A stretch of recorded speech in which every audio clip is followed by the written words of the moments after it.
யாரிடம் செல்வோம் இறைவா? வாழ்வு தரும் வார்த்தையெல்லாம் உம்மிடமன்றோ உள்ளன. யாரிடம் செல்வோம் இறைவா?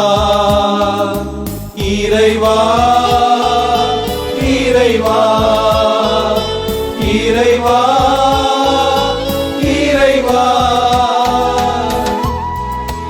அலை போதும்